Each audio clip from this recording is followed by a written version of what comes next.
এবার কলকাতার ইকো পার্কে দেখা গেছে বাংলাদেশের সাবেক স্বরাষ্ট্রমন্ত্রী আসাদুজ্জামান খান কামালকে। দেশের একটি বেসরকারি টেলিভিশনের ক্যামেরায় ধরা পড়েছে তার কলকাতার অবস্থানের দৃশ্য। শুধুই আসাদুজ্জামান খান কামাল নয়, সঙ্গে আড্ডারত অবস্থায় দেখা গেল নানান কর্মকাণ্ডে বিতর্কিত ও আলোচিত সাবেক সংসদ সদস্য অসীম কুমার উকিল, তার স্ত্রী অপু উকিল ও হাজী সেলিমের এক ছেলেসহ আরও কয়েকজনকে।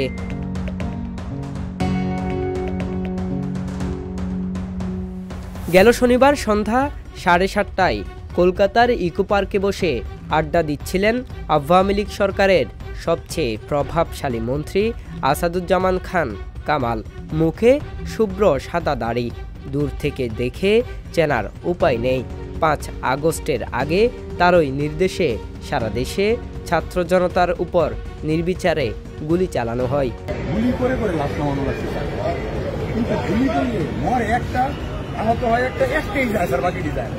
ইকো পার্কে রাতে সাধারণত কলকাতার স্থানীয়রা আড্ডা দেওয়ার সুযোগ পান, সঙ্গে থাকে ডিনারের ব্যবস্থাও।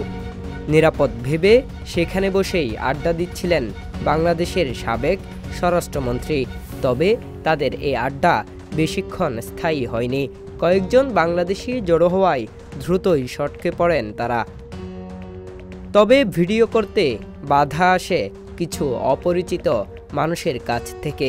সে সময় পার্কে থাকা কিছু বাংলাদেশি বিষয়টি নিশ্চিত করেন চ্যানেল 24-এর কাছে। এদিকে আসাদুজ্জামান খান কামালকে ধরতে না পারলেও এর মধ্যে তার ছেলেকে গ্রেপ্তার করেছে পুলিশ, যার নির্দেশে বৈষম্যবিরোধী ছাত্র জনতার আন্দোলনে নজিরবিহীন দমন পীড়ন চালানো হয়েছে। সেই স্বরাষ্ট্রমন্ত্রীর বিরুদ্ধে হয়েছে অর্ধশতাধিক মামলা। তবে প্রশ্ন থেকে যায়, তিনি কিভাবে দেশ ছেড়ে পালালেন? জাহিদুল ইসলাম আরিফ, সংবাদ প্রকাশ, ঢাকা। সংবাদ, ফিচার ও অনুষ্ঠানের জন্য ভিজিট করুন সংবাদ প্রকাশের ওয়েবসাইট এবং যুক্ত থাকুন ফেসবুক পেজ ও ইউটিউব চ্যানেলের সঙ্গে।